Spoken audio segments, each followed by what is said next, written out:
আসসালাতু মিরাজুল মুমিনিন, আল্লাহর নবীর মেরাজ হয় 400 আজিমে, আর বান্দার 5 বার মেরাজ হয় জমিনের মধ্যে। জোরে বলুন সুবহানাল্লাহ। যে বান্দা মুমিন আছে, কোন মুমিন যিনি মুত্তাকি ফরহেজগার আল্লাহওয়ালা, ওই বান্দা সেজদা করে, বলেছিলাম সেই সেজদা জমিনে নয়, ইয়াসজুদু ফি কদমির রহমান, সেটা আমার আল্লাহর কুদরতি কদমের মধ্যে পড়ে যায়। নামাজের আদব হুজুরি কলব। হুজুরি কলব কোন কলবকে বলা হয়? যেই কলব আপনার কাছে হাজির। এমন নয় আপনি নামাজে দাঁড়িয়েছেন, কলব দৌড়াদৌড়ি করতেছে, মন একবার বাড়িতে, মন একবার গাড়িতে, মন একবার ব্যবসা প্রতিষ্ঠানে, মন একবার দোকানে, মন একবার শিক্ষা প্রতিষ্ঠানে, মন হচ্ছে যিনি আপনাকে গালিগালাজ করেন তার কাছে, মন হচ্ছে বিভিন্ন জায় ঝামেলার মধ্যে, আপনার কলব দৌড়াদৌড়ি করতেছে। এই জন্য সুফিয়ানে কেরাম বলছেন, যখন তুমি নামাজে দাঁড়াও, যখন তুমি কানের লথির মধ্যে হাত নিয়ে যাও, আল্লাহকে সামনে রেখে, একেবারে দুনিয়াকে পিছনে রেখে, ওই অবস্থায় তুমি যদি আল্লাহর সামনে দণ্ডায়মান হতে পারো, কলবকে হাজির করো, যে কলব দুনিয়ার কোথাও আর যাইও না, সামনে থাকো, যার কদমে আমি আছি, যার সামনে আমি দাঁড়িয়েছি, আমি আর আমার আল্লাহ, এর মাঝে কোনো পর্দা নাই। জোরে সোরে বলুন সুবহানাল্লাহ। সুফিয়ানে কেরাম বলছেন, এইভাবে যদি কোনো বান্দা মাত্র 2 রাকাত নামাজ পড়ে, হুজুরে পাক বলেছেন দাখালাল জান্নাহ, ওই নামাজটা তাকে জান্নাতে পৌঁছে দিবে। এই জন্য নামাজ পড়তে হবে হুজুরি কলবকে নিয়ে। এখন কলবের মধ্যে বিভিন্ন চিন্তা, পেরেশানি, দুশ্চিন্তা, বিভিন্ন ঝামেলার মধ্যে আমরা থাকি। কলব জায়গায় থাকে না, বরং কলবকে যদি জায়গায় রাখতে হয়, আল্লাহকে সামনে মনে করে আপনি নামাজ পড়বেন। আমি যা করছি আমি আল্লাহকে দেখছি না, কিন্তু আমার আল্লাহ আমাকে দেখছেন, এই বিশ্বাস নিয়ে যদি আপনি নামাজ পড়েন, তাহলে আপনার কলব দুনিয়ার কোথাও দৌড়াদৌড়ি করবে না। সুবহানাল্লাহ। এই জন্য আপনি যদি নামাজের হেফাজত করেন, আল্লাহ রাব্বুল আলামিন আপনাকে হেফাজত করে জান্নাতে পৌঁছে দিবেন। আল্লাহর হাবিব বলেছেন এটা সম্পূর্ণরূপে নিষেধ, নামাজের সামনে দিয়ে হাঁটবে না, কারণ বান্দার সঙ্গে দিদার হচ্ছে কার? ওই অবস্থায় তুমি ডিস্টার্ব করবে না। বরং রাসূল পাক বলেছেন, কেউ যদি জানতো যে নামাজি ব্যক্তির সামনে দিয়ে 40 পর্যন্ত দাঁড়িয়ে থাকতো, সাহাবায়ে কেরাম কওল আবু নদর বলছেন লা আদরি, আমি এটা জানতেছি না। আল্লাহর হাবিব বলেছে আরবাঈনা ইয়াওমান, এটা কি শাহরান, এটা কি মাস, না সানাতান, না বছর, এটা আমার মনে নাই, আমি ভুলে গেছি। তবে 40 পর্যন্ত দাঁড়িয়ে থাকবে। আর 1-2 রাকাত 4 রাকাত নামাজ পড়তে 40 মিনিট লাগে না? 40 মিনিট কি লাগে? তো 40 পর্যন্ত আপনি নামাজ শেষ হওয়া পর্যন্ত দাঁড়িয়ে থাকবেন, নামাজের সামনে দিয়ে হাঁটবেন না, এটা বিশাল অপরাধ। এই জন্য আপনাদের খেদমতে বলে দিচ্ছি, যে ব্যক্তি নামাজ পড়ে আল্লাহর দিদার করছে, আপনি সামনে থাকবেন, নামাজ শেষ হলে বের হয়ে যাবেন। নামাজ কাকে বলে? আসসালাতু মাখসুসুন, নির্দিষ্ট ইবাদতের নাম হচ্ছে নামাজ। বিশরায়েতে মাখসুসা মিনাত তাহারাতি ওয়া ইস্তিকবালিল কিবলা ওয়া নিয়তি ওয়া বিআরকানিল মাখসুস। নামাজের জন্য শর্ত হচ্ছে পবিত্র হতে হবে, কিবলামুখী হতে হবে, নিয়তের মাধ্যমে, আরকান বিধানাবলীর মাধ্যমে, আল্লাহর কুদরতি কদমে সেজদা করার নাম হচ্ছে নামাজ। সে নামাজটুকু মহান আল্লাহ কোরআনে কারীমের গুরুত্ব আলোচনা করেছেন। আল্লাহ রাব্বুল আলামিন একবার কোনো কথা বললেই সেটা গুরুত্ব বেশি। মহান আল্লাহর কথা বান্দার জন্য পালন করা ফরজ হয়ে যায়। আল্লাহ রাব্বুল আলামিন নামাজের কথা একবার নয়, 2 বার নয়, বর্ণনার মধ্যে আছে কেউ কেউ বলেছেন 82 বার, কেউ কেউ বলেছেন 100 বার আল্লাহ রাব্বুল আলামিন নামাজের কথা কোরআনে কারীমে উল্লেখ করে দিয়েছেন। সারাদিন আল্লাহ রাব্বুল আলামিন নামাজ পড়ার কথা বলেন নাই। আল্লাহ বলেছেন ইন্নাস সালাতা কানাত আলাল মুমিনিনা কিতাবাম মাওকুতা, আমি আল্লাহ আমার মুমিন বান্দাদের উপর নির্দিষ্ট কিছু সময়ে আমার এই ইবাদতকে ফরজ করে দিয়েছি। সেই ফরজ ইবাদত আমরা জানি নামাজ 5 ওয়াক্ত। এই 5 টাইম আল্লাহ রাব্বুল আলামিন আমাদের উপর নামাজকে ফরজ করে দিয়েছেন। অন্যান্য সময় আমাদের কার্যাবলী, আমাদের যত সরঞ্জাম আছে, হাজত আছে, সব কিছু পরিপূর্ণ করার জন্য আল্লাহর তাকিদ দিয়েছেন। আর আল্লাহকে সেজদা করার জন্য আল্লাহ 5টি ওয়াক্ত নির্ধারণ করে দিয়েছেন। আবার কোরআনে কারীম আল্লাহ তাআলা বলে দিয়েছেন হাফিজু আলাস সালাওয়াত ওয়াস সালাতিল উসতা ওয়া কুমু লিল্লাহি কানিতিন, তোমরা নামাজের প্রতি সজাগ দৃষ্টি রাখো, বিশেষ করে মধ্যবর্তী নামাজ।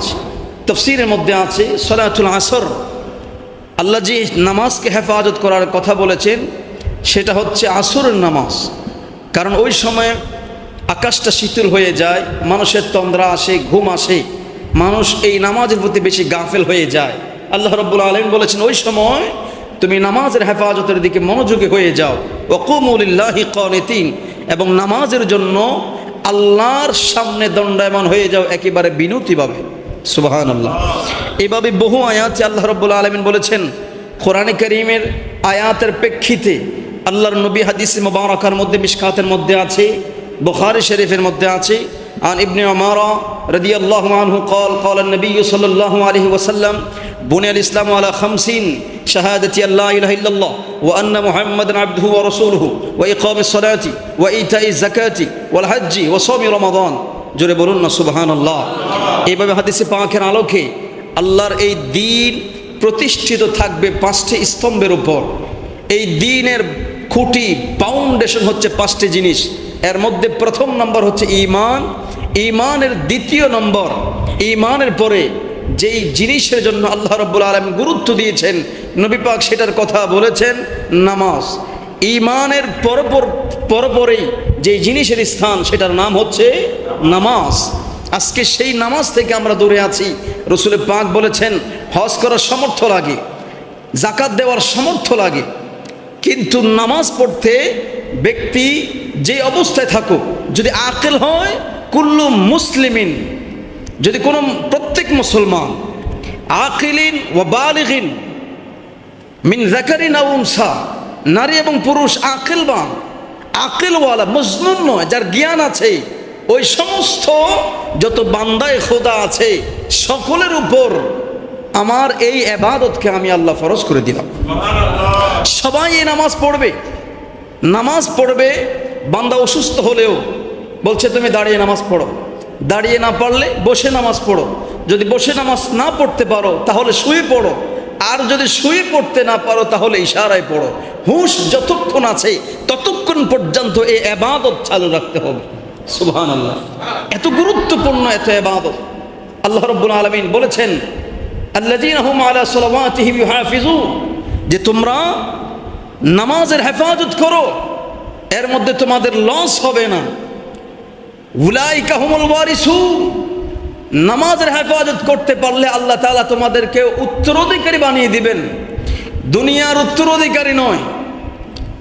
আল্লাহ বলছেন আল্লাযীনা ইয়ারিসুনাল ফিরদাউস, দুনিয়াতে অট্টালিকা মানুষ বানায়, সৌন্দর্যের মোহ দেখার জন্য তুমি দৌড়ে যাও, ছুটে যাও, আর আমি আল্লাহ সমস্ত নিয়ামতের বন্টন দিয়ে যে জান্নাতকে সাজিয়েছি, তুমি যদি আমার নামাজকে হেফাজত করতে পারো তাহলে সেই শ্রেষ্ঠ ক্লাসিফিকেশন সবার উপরে যে জান্নাত, সেই জান্নাতে আমি তোমাকে স্থান দিয়ে দিব। জোরে বলুন। শুধু স্থান নয়, ইয়ারিসুনাল ফিরদাউস, জান্নাতের মালিক বানিয়ে দিব। সুবহানাল্লাহ। আল্লাহ বলেছেন যারা নামাজের হেফাজত করবে, আল্লাযীনা ইয়ারিসুনাল ফিরদাউস, আল্লাহর সর্বশ্রেষ্ঠ জান্নাত, যে জান্নাত আছে সেই জান্নাতের মালিক আল্লাহ তাআলা বান্দাদেরকে বানিয়ে দিবেন। কতক্ষণ পর্যন্ত মালিকানা? আমি মরে গেলে আমার বিল্ডিং এর দায়িত্ব শেষ, আমার ফাউন্ডেশন দায়িত্ব শেষ, আমার মাকান, আমার জায়গা, আমার ল্যান্ড, সমস্ত কিছুর দায়িত্ব আমার শেষ। মনে রাখবেন আল্লাহ বলেছেন জান্নাতের মালিক যদি হয়ে যাও, হুম ফিহা খালিদুন, আবাদুল আবাদ পর্যন্ত সেই জায়গার মালিক তুমি হয়ে যাবে। এভাবেই বারবার আল্লাহ তাআলা তাকিদ দিচ্ছেন। রাসূল পাক বলেছেন নামাজ পড়লে তোমাদের কেমন লাভ হবে খেয়াল করুন। আল্লাহর নবী হাদিসে পাকে বলেছেন উম্মত, হাসরের মাঠ কায়েম হবে, সেই সময় আল্লাহ বিচার কার্য পরিচালনা করবেন।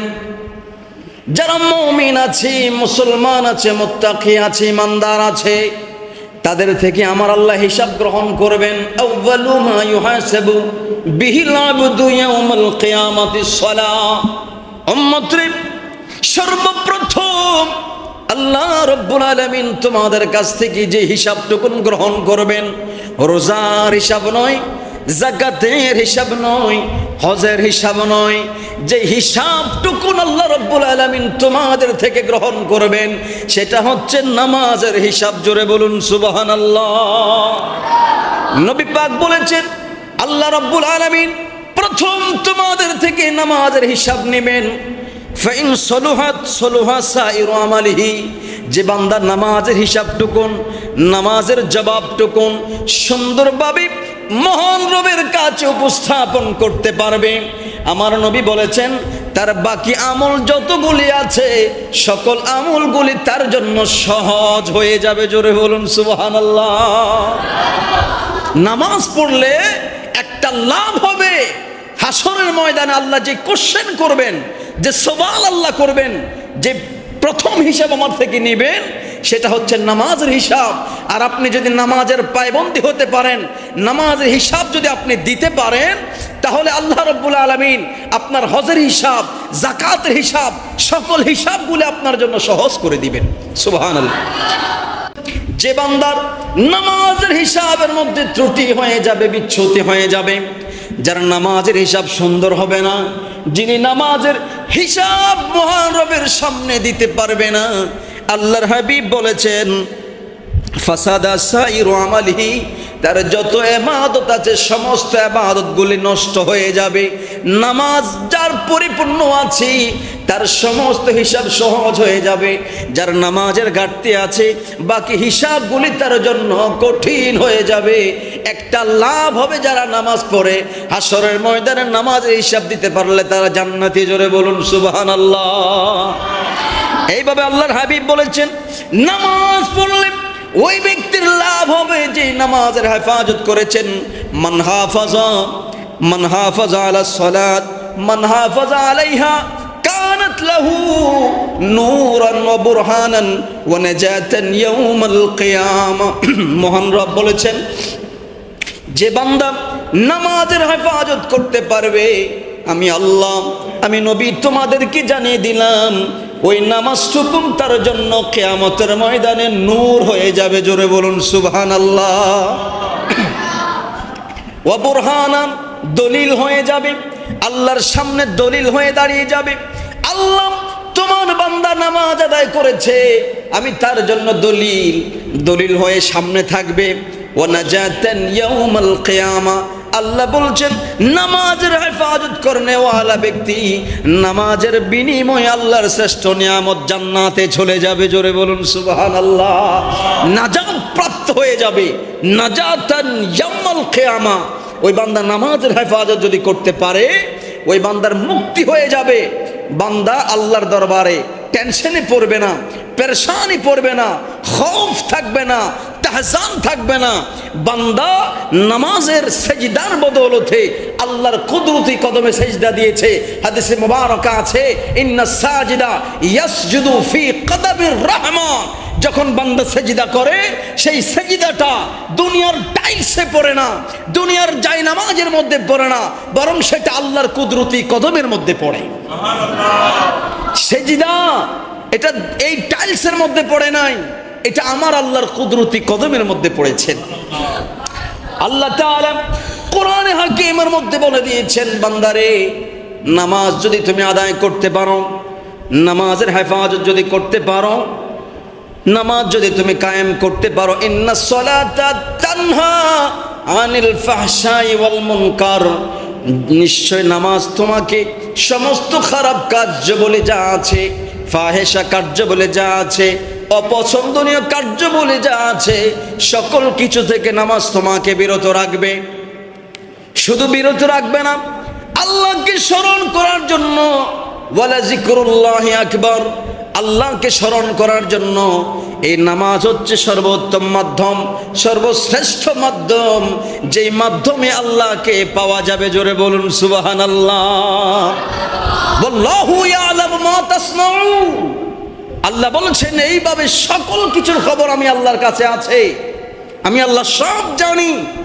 যে আমাকে স্মরণ করার জন্য নামাজ হচ্ছে শ্রেষ্ঠ মাধ্যম, যে নামাজে দাঁড়িয়ে যায় সে আমি আল্লাহর একেবারে নিকটে হয়ে যায়। সুবহানাল্লাহ।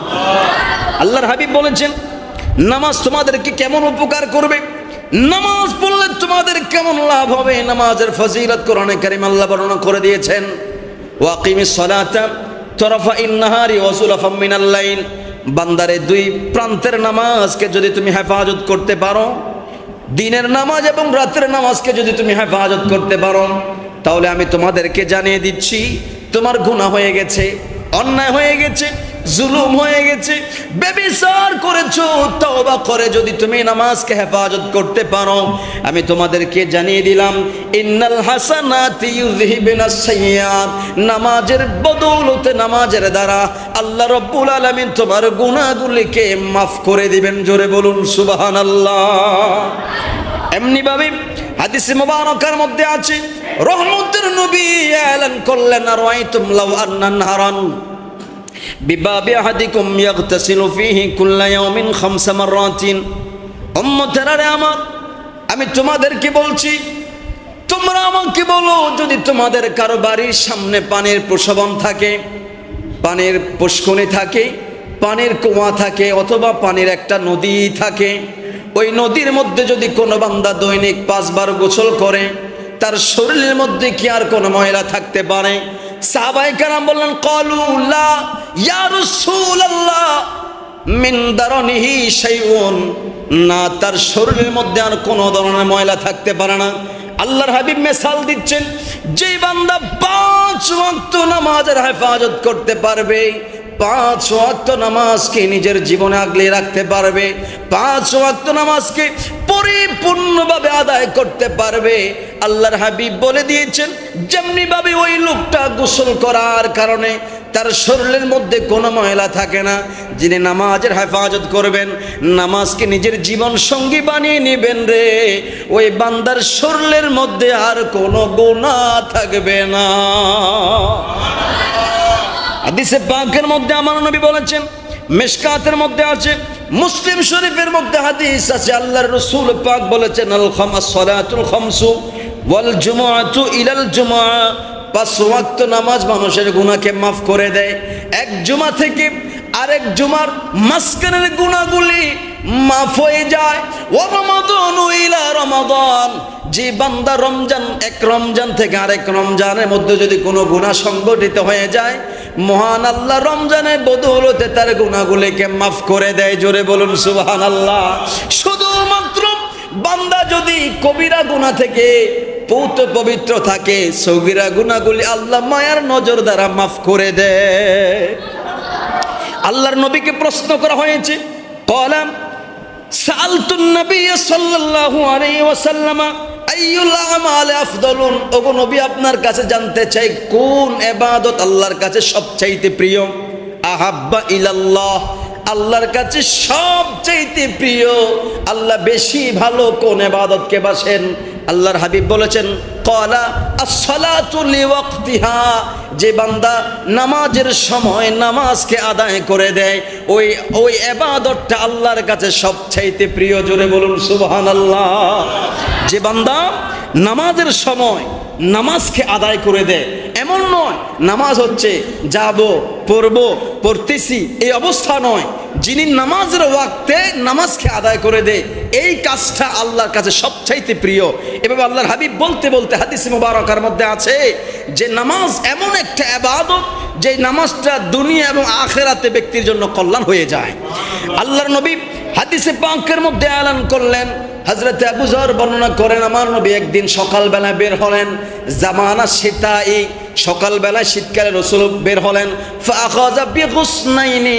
আল্লাহর হাবিব একটি ঢালকে ধরলেন, ঢালকে ধরার পরে আল্লাহর হাবিব গাছের ঢালকে ধরার পরে আমাকে বললেন, আবু যর একটু খেয়াল করো। ফাকালা ইয়া আবা যররিন। আমি বললাম, কুলতু লাব্বাইকা ইয়া রাসূলুল্লাহ। নবী আমাকে ডাক দিয়েছেন, সঙ্গে সঙ্গে আমি নবীর দরবারে হাজির। আল্লাহু আকবার। নবীর দরবারে হাজির হয়ে গেলেন। আল্লাহর হাবিব বলেছেন, ইন্নাল আবদাল মুসলিমা লা ইউসাল্লি আস-সালাতা ইউরিদু বিহা ওয়াজহাল্লাহ। যদি কোনো বান্দা আল্লাহর সন্তুষ্টির জন্য, আল্লাহকে রাজি এবং খুশি করার জন্য যদি আল্লাহর কুদরতে কদমে সেজদা করে, আবু যর তুমি খেয়াল করো, আল্লাহর নবী গাছের ডালটাকে একটা লাড়া দিলেন, লাড়া দেওয়ার সঙ্গে সঙ্গে গাছের ডাল থেকে পাতা ঝরে গেল। রাসূলুল্লাহ বলেন, এ আবু যর, যে বান্দা নামাজের হেফাজত করবে, নামাজ আদায় করবে। তুমি দেখছো যেমনি ভাবে গাছের পাতাগুলি ঝরে পড়েছে, এমনি ভাবে প্রতিটা সেজদায়, প্রতিটা রুকুর মাধ্যমে বান্দার গুনাহগুলি এমনি ভাবে ঝরে যায়। আল্লাহর নবী এমনি বলতে বলতে বহু জায়গায় বলছেন, তোমরা যখন নামাজ আদায় করো, ফেরেশতারা সকালে মিলিত হয়, আবার বিকাল বেলায় ফেরেশতারা মিলিত হয়, দুইজন এক জায়গার মধ্যে একত্রিত হয়ে থাকে। যখন তারা সুম্মায়া আরিজু ফিরে যায়, বাতু আল্লাযী বাতু ফীকুম ফাসআলুহুম রাব্বুহুম, তখন আমার আল্লাহ তাদেরকে প্রশ্ন করেন, ফেরেশতাদেরকে, ওহু আ'লাম, অথচ সেটা আল্লাহ বেশি জানেন। ফেরেশতাদের চাইতে আল্লাহর জ্ঞান কম না বেশি? ফেরেশতাদেরকে জ্ঞান দিয়েছেন তো আমার আল্লাহ, ঠিক কি না? আল্লাহ ফেরেশতাদেরকে জিজ্ঞেস করেন, কাইফা তারাকতুম ইবাদি, এ আমার ফেরেশতারা, তোমরা আমার বান্দাদেরকে কোন অবস্থায় ছেড়ে দিয়ে এসেছো? তখন ফেরেশতারা বলে, আল্লাহ, ফায়াকুলুনা তারাকনাহুম, আমরা যে তাদেরকে ছেড়ে দিয়েছি, ওয়াহুম ইউসাল্লুন, যখন আমরা আসরের পরে তাদের থেকে এসেছি তখন দেখেছি তারা নামাজ আদায় করতেছে। জোরে বলুন সুবহানাল্লাহ। আল্লাহ আরেক দল ফেরেশতাকে প্রশ্ন করেন যে তোমরা আমার বান্দাকে কিভাবে ছেড়ে দিয়ে এসেছো? তখন তারা বলে, আল্লাহ, আমরা যখন তাদের কাছে পৌঁছি, ওয়া আতাইনাহুম, যখন তাদের কাছে আমরা যাচ্ছি, ওয়াহুম ইউসাল্লুন, ওই অবস্থায় তারা নামাজ আদায় করতেছে। জোরে বলুন সুবহানাল্লাহ। এই জন্য আল্লাহ তখন গর্ব করে বলে, দেখো চিন্তা করে, যে বান্দাদেরকে সৃষ্টি না করার জন্য তোমরা বলেছিলে, এখন সেই বান্দারা আমি রবের কুদরতি কদমের মধ্যে সিজদা করতেছে। আল্লাহ নবী এলান করলেন, যে ব্যক্তি 5 ওয়াক্ত নামাজের হেফাজত করবে, আমার আল্লাহ তাকে দুনিয়াতে 5টি মর্যাদা দান করবেন। কয়টি মর্যাদা? আর 5টি জিনিস তার থেকে সহজ করে দিবেন। প্রথম নম্বর, যে জিনিসগুলি তাকে সহজ করে দিবেন, খেয়াল করুন। 1 নম্বরে রাসূল পাক বলেছেন, দাইয়িকুল মউত, মৃত্যুর যন্ত্রণা সহজ নাকি কঠিন? কত কঠিন! যেই সময় মাকে চিনা যায় না, বাবাকে চিনা যায় না, আপন পরিবারকে চেনা যায় না, যখন আজরাইলকে দেখা হয় সঙ্গে সঙ্গে সমস্ত কিছু ভুলে যায়, শরীরের রগগুলি ঠাস ঠাস করে ছিঁড়ে যায়। ওই সময় আল্লাহর নবী বলেছেন, যে বান্দায়ে খোদা 5 ওয়াক্ত নামাজের হেফাজত করবে, আল্লাহ তাআলা তার থেকে মৃত্যুর যন্ত্রণা দূরীভূত করে দিবেন। দ্বিতীয় নম্বর, আল্লাহ তাআলা তার থেকে যে জিনিসটা উঠিয়ে নেবেন, সেটা হচ্ছে ওয়া আযাবিল কবর, কবরের মধ্যে আযাব হবে। এ কথা সত্য কিনা? কবরে আযাব হবে, এ কথা সত্য। কিন্তু যে বান্দা নামাজের হেফাজত করবে, আল্লাহ তাআলা তার কবরে আযাব উঠিয়ে নেবেন। তাহলে বোঝা যায় মুমিন বান্দার কবরে আযাব হয় না, কারণ আল্লাহ তার কবর থেকে আযাব উঠিয়ে নিয়েছেন। এটা আল্লাহর নবী হাদিসে পাক, এটা ইবনে হাজার আসকালানী বর্ণনা করেছেন, যে বান্দা নামাজের হেফাজত করবে ঈমান আনয়ন করার পরে, আল্লাহ রাব্বুল আলামিন তার কবর থেকে আযাবকে উঠিয়ে নেবেন। তো কবর থেকে যখন আযাব উঠে যাবে, সেই কবরকে আল্লাহ জান্নাতের হাওয়া দান করবেন। সুবহানাল্লাহ। সেই কবর হবে জান্নাতি কবর, জান্নাতুল বাকি, রিয়াজুল জান্নাত। ওইটা জান্নাতুল বাকি বলা হয়েছে। সেই জায়গাগুলি যেমন নিয়ামতওয়ালা, আমাদের দেশের যারা মুমিন আছে, মুত্তাকি আছে, আল্লাহ ওয়ালা আছে, আল্লাহর ওলিগণ আছে, সেই কবরটাও জান্নাতি কবর। জোরে বলুন সুবহানাল্লাহ। বলা হচ্ছে 3 নম্বর, ওয়ায়ুতিহি বিয়ামিনিহি, আল্লাহ তাআলা ওই নামাজের হেফাজত করনেওয়ালা ব্যক্তিকে 3 নম্বর যেটা দান করবেন, সেটা হচ্ছে আল্লাহ তাআলা তার ডান হাতের মধ্যে আমলনামা দান করবেন। সুবহানাল্লাহ। যার ডান হাতে আমলনামা থাকবে সে জান্নাতি। যার ডান হাতে আল্লাহ রাব্বুল আলামিন আমলনামা দিবেন, সে ব্যক্তি কি হবে? জান্নাতি। আর যার বাম হাতে যাবে সে হবে জাহান্নামী। আল্লাহ তাআলা আমাদের সবাইকে আমলনামা ডান হাতে দান করুক, বলুন আমিন। দেখুন 4 নম্বরে, ওয়ায়ামুরু আলা সিরাতিকাল বারক, আল্লাহর নবী বলেছেন 4 নম্বরে আল্লাহ তাআলা ওই বান্দাকে এমন মর্যাদা দান করবেন, সেই মর্যাদাটা হচ্ছে বান্দা ফুল সিরাতের পর যে ফুলের নিচে থাকবে জাহান্নাম, সেটা হবে, কিতাবের মধ্যে আছে, মুহাদ্দিসিনে কেরাম, মুফাসসিরিনে কেরাম ব্যাখ্যা করেছেন, সেটা চুলের চাইতে চিকন হবে, হীরার চাইতে আরো বেশি ধার হবে। এমন একটা ফুল সিরাতের ফুল হবে, যে বান্দা নামাজের হেফাজত করবে, সেটা বিজলির আকারের, বিজলির মতো পার হয়ে যাবে। নামাজের হেফাজত করলে সেই ফুল সিরাতের ফুল বিজলির মতো কি হয়ে যাবে? পার হয়ে যাবে। 5 নম্বর, রাসূল পাক বলেছেন, ওয়ায়াদখুলুল জান্নাতা বিগাইরি হিসাব, আল্লাহ রাব্বুল আলামিন ওই বান্দাকে বিনা হিসাবে জান্নাত দান করে দিবেন। একটু জোরে বলুন না সুবহানাল্লাহ। তাহলে নামাজের হেফাজত করার দরকার আছে কি নেই? নামাজের গুরুত্ব কম নাকি বেশি? সেই নামাজের বেলায় তো আমরা অলস, আমরা দুর্বল হয়ে যাই। একটা কথা খেয়াল করবেন, আল্লাহ বলেছেন আমাকে স্মরণ করার সর্বোত্তম মাধ্যম হচ্ছে নামাজ। অন্যান্য ইবাদত আছে, যে বান্দার কাছে নামাজ আছে সে বান্দার কাছে রোজাও আছে। যে বান্দার জোহর কবুল হবে সে আসর পড়বে, যার আসর কবুল হবে তিনি মাগরিব পড়বেন, যার মাগরিব কবুল হবে তিনি ইশা পড়বেন, যার ইশা কবুল হবে তিনি ফজর পড়বেন। নামাজের জন্য ইন্তেজার জান্নাতের নিশানা। জোরে বলুন সুবহানাল্লাহ। যে ব্যক্তি নামাজ পড়বেন সায়েন্টিফিক বিজ্ঞান ডাক্তার বলে, ওই বান্দার বিভিন্ন টেনশন নিরাময় হয়ে যাবে, কঠিন রোগ দূর হয়ে যাবে। সুফিয়ানে কেরাম বলেন আসসালাতু মিরাজুল মুমিনিন, আল্লাহর নবীর মেরাজ হয় 400 আজিমে, আর বান্দার 5 বার মেরাজ হয় জমিনের মধ্যে। জোরে বলুন সুবহানাল্লাহ। যে বান্দা মুমিন আছে, কোন মুমিন যিনি মুত্তাকি পরহেজগার আল্লাহওয়ালা, ওই বান্দা সিজদা করে, বলেছিলাম সেই সিজদা জমিনে নয়, ইয়াসজুদু ফি কদমির রহমান, সেটা আমার আল্লাহর কুদরতি কদমের মধ্যে পড়ে যায়। নামাজের আদব হুজুরি কলব। হুজুরি কলব কোন কলবকে বলা হয়? যেই কলব আপনার কাছে হাজির। এমন নয় আপনি নামাজে দাঁড়িয়েছেন, কলব দৌড়াদৌড়ি করতেছে, মন একবার বাড়িতে, মন একবার গাড়িতে, মন একবার ব্যবসা প্রতিষ্ঠানে, মন একবার দোকানে, মন একবার শিক্ষা প্রতিষ্ঠানে, মন হচ্ছে যিনি আপনাকে গালিগালাজ করেন তার কাছে, মন হচ্ছে বিভিন্ন জায় ঝামেলার মধ্যে, আপনার কলব দৌড়াদৌড়ি করতেছে। এই জন্য সুফিয়ানে কেরাম বলছেন, যখন তুমি নামাজে দাঁড়াও, যখন তুমি কানের লতির মধ্যে হাত নিয়ে যাও, আল্লাহকে সামনে রেখে, একেবারে দুনিয়াকে পিছনে রেখে, ওই অবস্থায় তুমি যদি আল্লাহর সামনে দণ্ডায়মান হতে পারো, কলবকে হাজির করো, যে কলব দুনিয়ার কোথাও আর যাইও না, সামনে থাকো, যার কদমে আমি আছি, যার সামনে আমি দাঁড়িয়েছি, আমি আর আমার আল্লাহ, এর মাঝে কোনো পর্দা নাই। জোরে সোরে বলুন সুবহানাল্লাহ। সুফিয়ানে কেরাম বলছেন, এইভাবে যদি কোনো বান্দা মাত্র 2 রাকাত নামাজ পড়ে, হুজুর পাক বলেছেন দাখালাল জান্নাহ, ওই নামাজটা তাকে জান্নাতে পৌঁছে দিবে। এই জন্য নামাজ পড়তে হবে হুজুরি কলবকে নিয়ে। এখন কলবের মধ্যে বিভিন্ন চিন্তা, পেরেশানি, দুশ্চিন্তা, বিভিন্ন জায় ঝামেলার মধ্যে আমরা থাকি। কলব জায়গায় থাকে না, বরং কলবকে যদি জায়গায় রাখতে হয়, আল্লাহকে সামনে মনে করে আপনি নামাজ পড়বেন। আমি যা করছি আমি আল্লাহকে দেখছি না, কিন্তু আমার আল্লাহ আমাকে দেখছেন, এই বিশ্বাস নিয়ে যদি আপনি নামাজ পড়েন, তাহলে আপনার কলব দুনিয়ার কোথাও দৌড়াদৌড়ি করবে না। সুবহানাল্লাহ।